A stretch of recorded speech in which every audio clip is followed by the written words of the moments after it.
Het is heel verdrietig dat het hier zo afloopt. Ik heb er geen woorden voor. Ik heb hier vroeger zelf gewerkt. Maar dat dit het einde is niet te geloven. Het is niet te geloven, hoor. Je wordt er emotioneel van. Ja, het doet me pijn. Het doet me heel erg pijn. Maar goed, wij hopen dat het nog een keer veranderen zal. Maar ja, we weten het niet, hè. Het personeel is ik bot ondient door de situatie. De 3 in de sluiting is het peteer van de dag. Maar netjes in de alle beruchten blote Stef Strieber. Ik zei het wel, dat ik ben lang getrouwd met het ziekenhuis als mijn man. Dat mag ik niet zeggen, maar dat is wel zo. Ja, dat zei ik wel vaker. Ik denk dan in één keer wordt dat van die naam. Ja.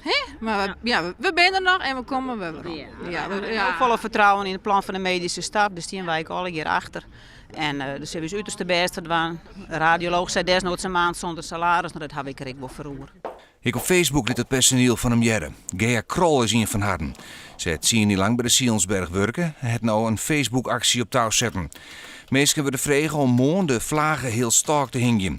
De actie moet vooral een signaal wijzen. Wij zijn een zwijgende meerderheid die het net met de gang van zaken eens is hier in Nederland. En in omringende landen lezen ze de boel plat. En wij gaan gewoon terug. Wij zijn een stel makkers die gewoon terug gaan. En terug gewoon morgen alle die vlaggen heel sterk te hingen. We een statement maken van jongens, wij zijn het er net mee eens. Hoe groot het nijs van de 3 in de sluiting is, toch wel blijken uit de landelijke belangstelling die er is voor de Sionsberg.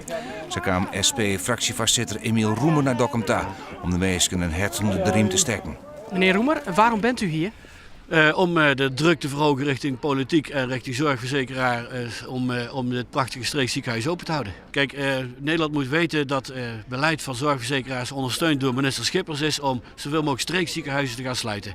Dat is heel slecht voor de werkgelegenheid, maar ook heel slecht voor de zorg en voor al die mensen die in deze regio, maar ook elders waar het om streekziekenhuizen gaat, waar ze die behoefte aan zorg hebben.